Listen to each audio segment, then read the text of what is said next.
Alors, Sylvain Boucheron, j'aimerais vous le présenter parce que c'est. D'abord, il a créé une structure qui s'appelle B et L, euh, Évolution. C'est une structure qui fonctionne en coopérative, ce qui n'est quand même pas si fréquent. Ils sont installés dans un endroit absolument magique qui s'appelle les Grands Voisins. Et on y retrouve également les petits débrouillards. Je suis particulièrement heureuse d'être accueillie aussi dans ce bureau. C'est pas comme ça que j'ai rencontré, que j'ai découvert Sylvain Boucheron. Je l'ai rencontré grâce à Guylaine Hierceau, mais il a des choses à vous raconter qui sont tout à fait intéressantes. Et il vient de terminer un rapport qui a été présenté à la ministre au mois de décembre dernier, qui quand même bouleverse un petit peu un certain nombre d'idées reçues, notamment en termes d'objectifs de développement durable. Merci beaucoup Brigitte. Bonjour à tous. Alors, ça fonctionne presque. Merci beaucoup.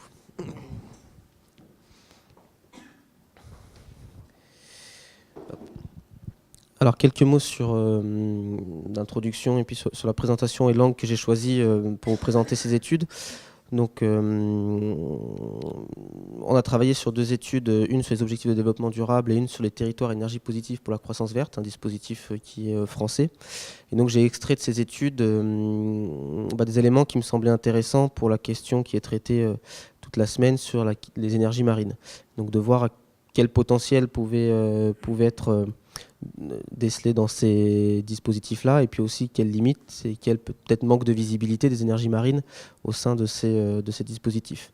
Donc c'est sur cette double approche que je vais vous faire ma présentation. Alors quelques mots pour me présenter. Donc Sylvain Boucheron, voilà, cofondateur de BL Evolution, c'était coopérative. Guylaine Hierceau qui est ici présente est également coopératrice. Donc nous on travaille en études et conseils auprès des entreprises, des collectivités, donc sur tout projet de développement durable, RSE, énergie et biodiversité notamment. Donc on a réalisé l'année dernière une étude sur la prise en compte des objectifs de développement durable par le monde économique et notamment les entreprises. Et donc je vais vous livrer les principaux enseignements de cette étude-là, et notamment faire le lien avec les énergies marines.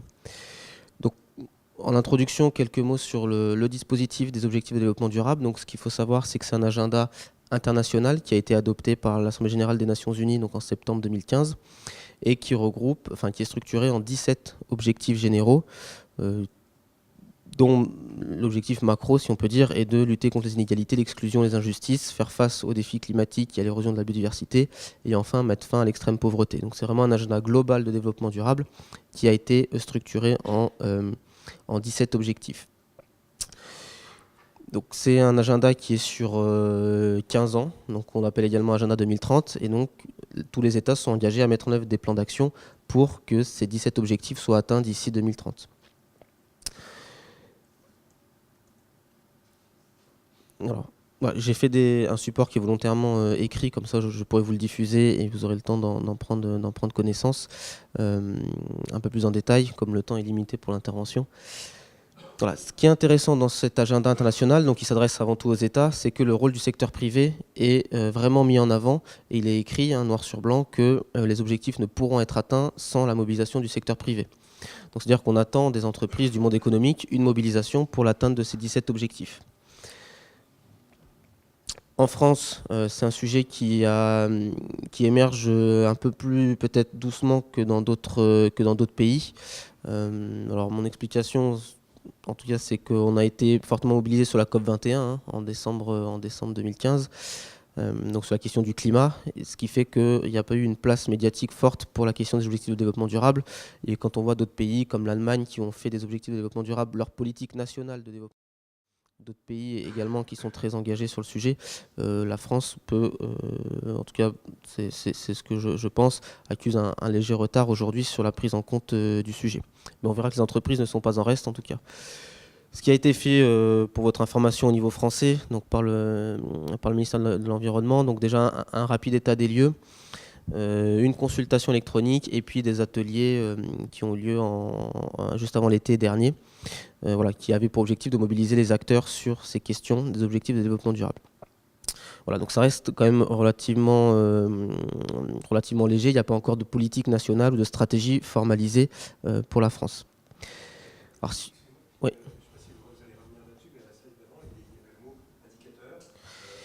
Oui, tout à fait. Alors, je vais en dire un petit mot juste là, justement. Hop. Voilà.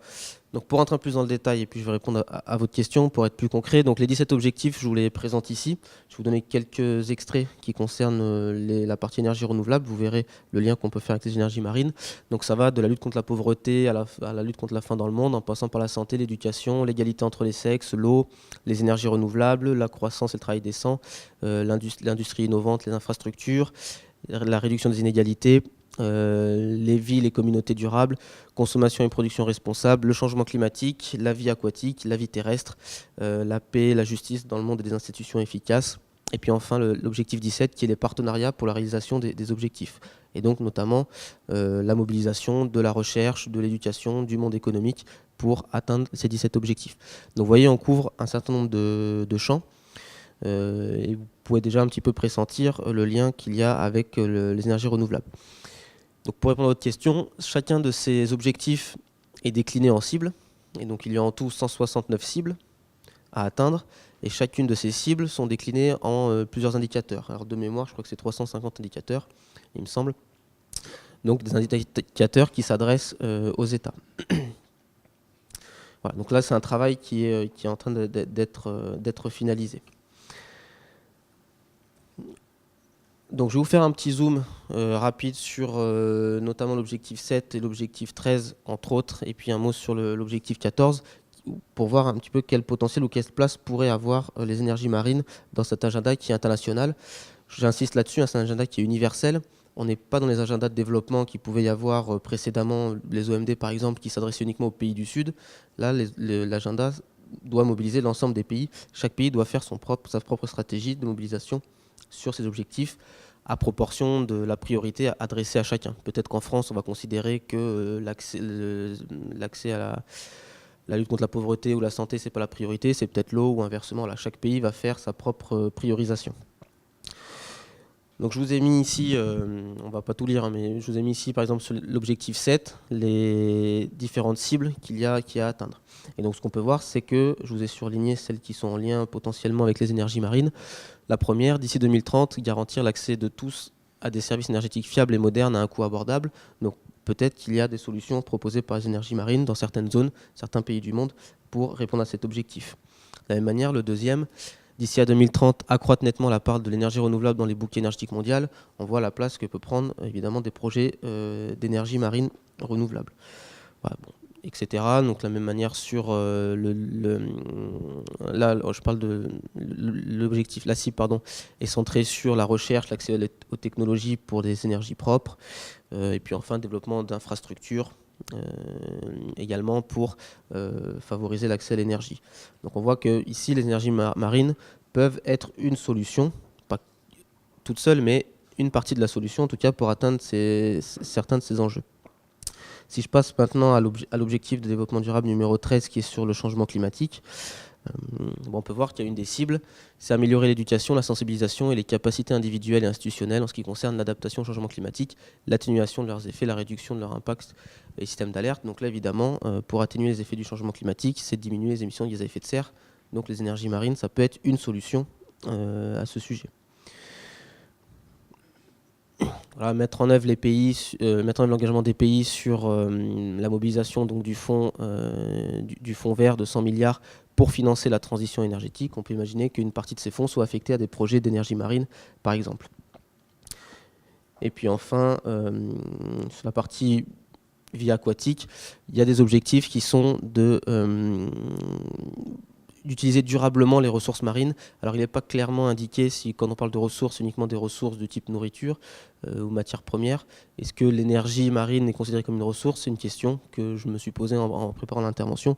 Aujourd'hui, ce n'est pas clairement indiqué. En tout cas, on pourrait imaginer qu'un projet d'énergie marine puisse prétendre participer à l'atteinte de cet objectif, donc sur une utilisation durable des ressources notamment.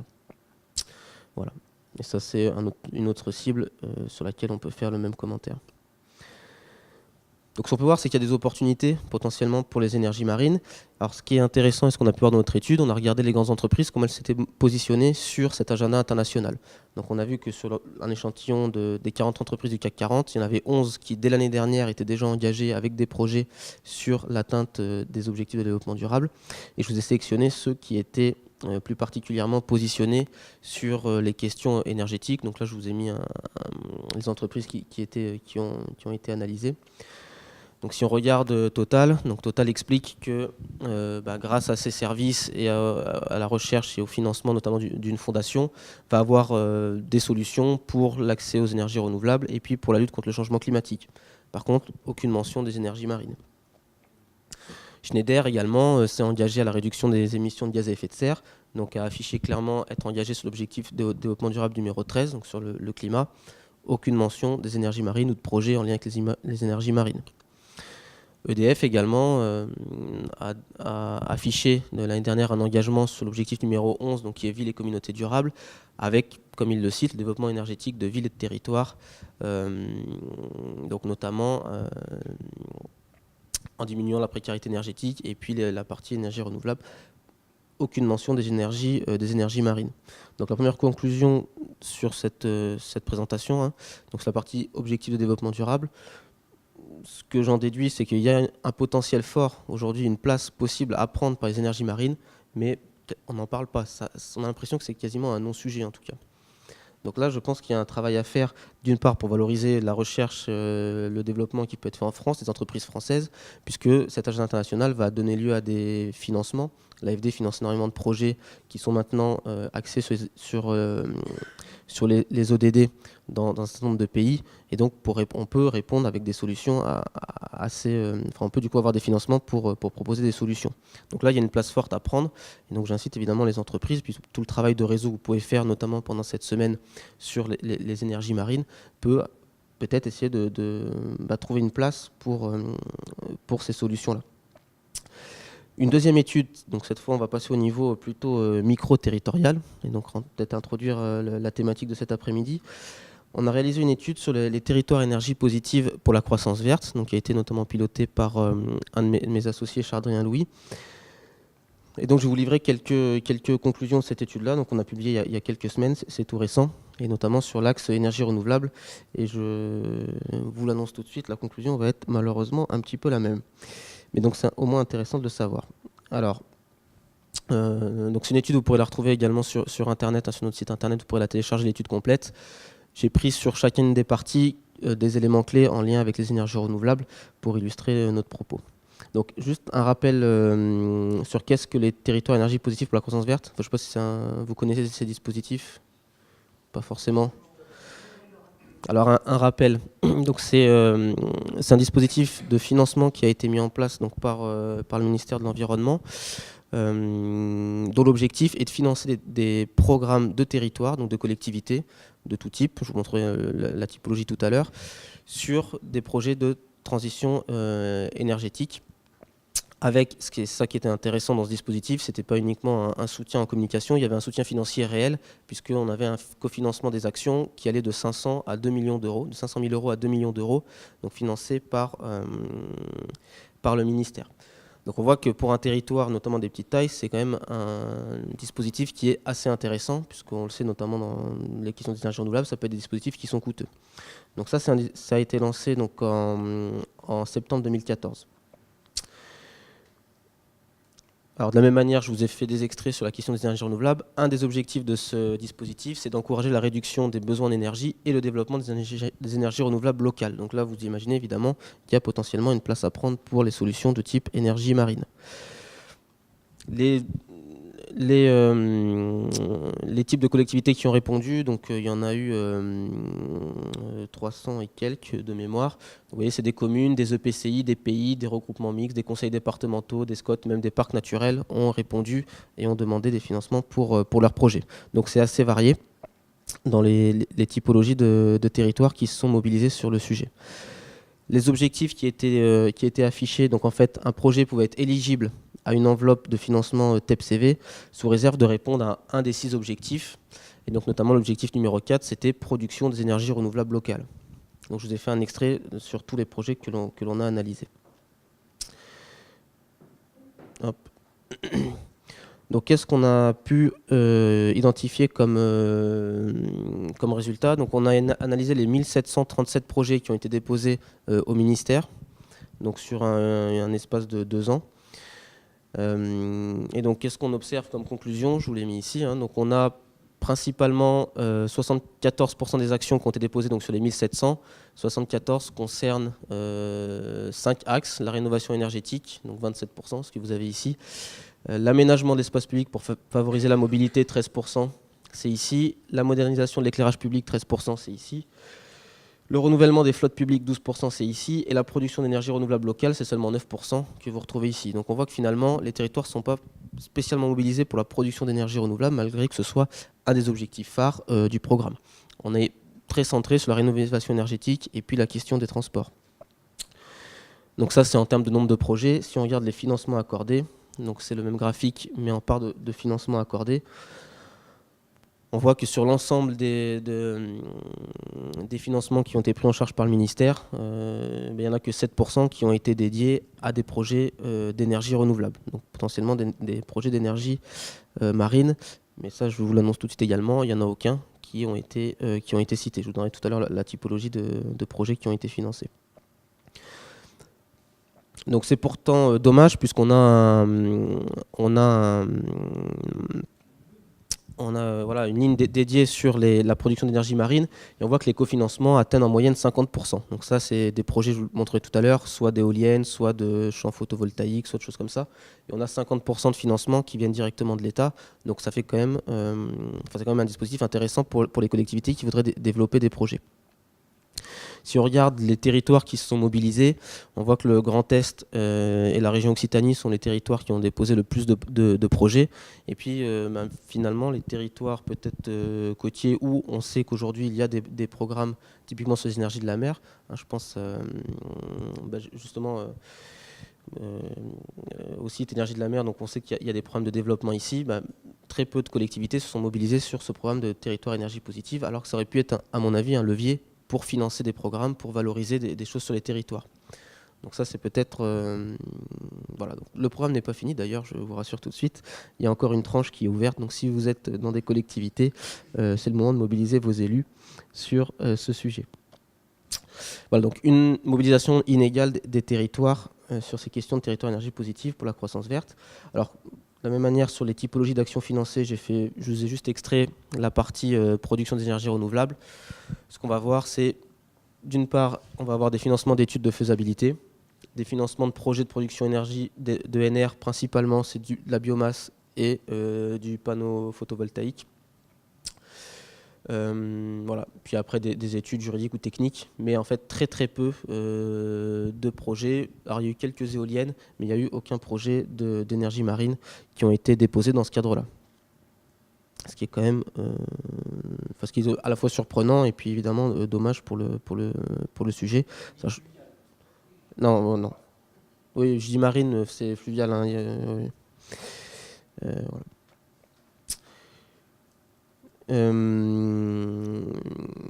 Et puis, voilà, donc j'ai fait un zoom par région sur les projets de production d'énergie renouvelable locale qui ont été déposés. Donc là, il y en a 2 régions qui ont été assez mobilisées. Donc uniquement sur la partie du coup biomasse, panneaux photovoltaïques et quelques éoliennes. Hein, il n'y a pas d'énergie fluviale dans les dossiers qu'on a pu analyser. On va voir la Nouvelle-Aquitaine et l'Occitanie qui ont été parmi les champions des projets déposés. Donc, un petit mot de conclusion, même si je pense que vous l'avez un petit peu compris. Je pense qu'il y a un dispositif qui est intéressant pour le sujet des énergies marines, mais on voit que les énergies marines, comme tout à l'heure, c'est quelque part un non-sujet. On a l'impression que personne ne connaît. On a analysé 1700 projets de territoire sur les énergies renouvelables, la lutte contre les gaz à effet de serre. Aucun ne fait mention d'un projet de développement des énergies marines ou fluviales. C'est quand même assez dommageable. On voit qu'on peut avoir des taux de financement sur certaines actions qui vont jusqu'à 75%. Donc on peut avoir du coup un levier extrêmement fort pour développer des projets. Donc il y a encore une tranche de projets qui est en cours, donc au sein du ministère. Donc ça, vous pouvez vous rapprocher des services et ou des collectivités pour voir les éventuelles possibilités qu'il pourrait y avoir dans les territoires. Vous, si vous êtes une entreprise, faire connaître auprès des élus ce dispositif dont ils n'ont peut-être pas connaissance. Voilà, j'ai mis mes coordonnées, évidemment, si vous voulez échanger un peu plus en détail. Et puis, s'il nous reste quelques minutes, on peut prendre des questions ou des échanges, éventuellement, sur cette panorama un peu large de la place des énergies marines dans les dispositifs internationaux et puis nationaux que j'ai pu trouver sur le sujet.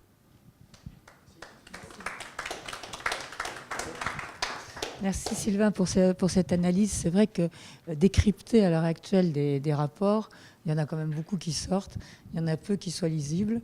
Et l'avantage de Sylvain, c'est qu'il le prend à la fois compréhensible. Et puis la deuxième chose, c'est quand même, c'est un outil. Donc encore une fois, voilà son numéro de téléphone, 07 63 63 25 89. On le mettra en gros. BL Évolution, on le mettra en gros sur le site. Bon, pourquoi travailler avec Vincent, avec Sylvain? Tout simplement parce que c'est quelqu'un de précis. C'est quelqu'un qui fait effectivement des rapports, mais c'est quelqu'un qui a la capacité de les analyser et ensuite de les mettre en œuvre. Donc c'est quand même pas mal. C'est un peu comme Antoine Rabin.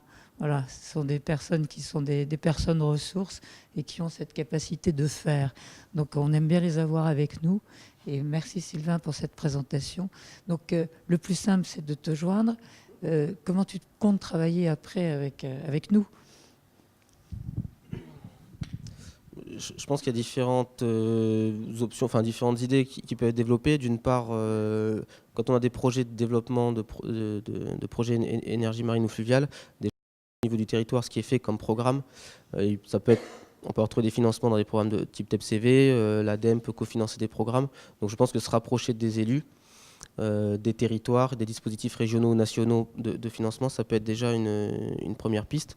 Donc nous, on peut intervenir aussi en accompagnement de ces projets-là. Mais en tout cas, ça, je pense que c'est la première chose que peut faire un porteur de projet, quelle que soit son entreprise, une PME ou un grand groupe. Oui, c'est vrai, j'ai fait un zoom sur la métropole, mais en Outre-mer, c'est la même chose. C'est vrai que la France a un deuxième espace maritime mondial. On voit que quand même les énergies marines, c'est pas un sujet, malheureusement.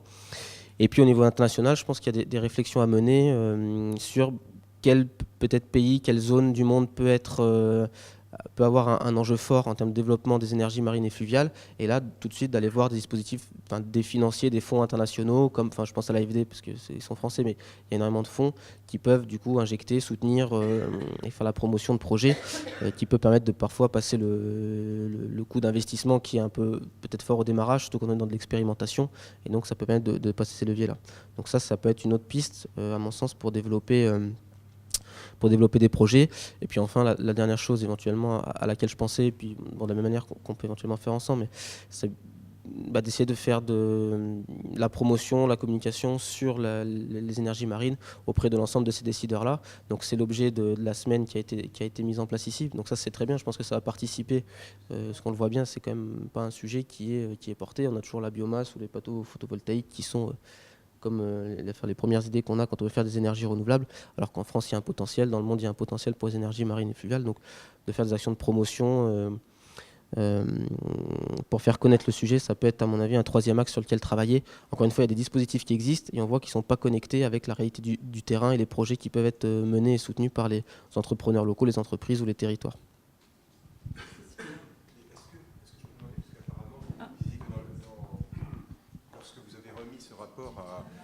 Au ministère, le ministère avait été surpris par certaines conclusions ou par rapport, disons, à leurs attentes, en dehors des EMR même. Il y avait des choses qui les avaient étonnés. Oui, pas forcément sur ce point-là. C'est vrai que, en fait, le rapport est plus complet parce on analyse tous les axes. Là où on a mis un point d'alerte, c'est justement de dire, on avait pour la première fois un programme de financement qui allait au-delà de uniquement le sujet climat. Comme j'ai montré rapidement, il y avait 6 objectifs sur les programmes TEPCV. On avait la question des productions d'énergie renouvelable, mais également la question de l'accès à l'énergie, de la précarité énergétique, la question de la biodiversité. Donc c'est la première fois qu'on avait un dispositif qui permettait de financer des actions sur la biodiversité, ce qui est quand même plutôt rare. Voilà, il y avait l'éducation, la sensibilisation. Donc on pouvait financer des programmes d'éducation et de sensibilisation aux énergies dans ce cadre des TEPCV, et on voit que finalement, il y a plus de, je sais plus, il y a un tiers des financements, ça va uniquement faire de la rénovation de bâtiments.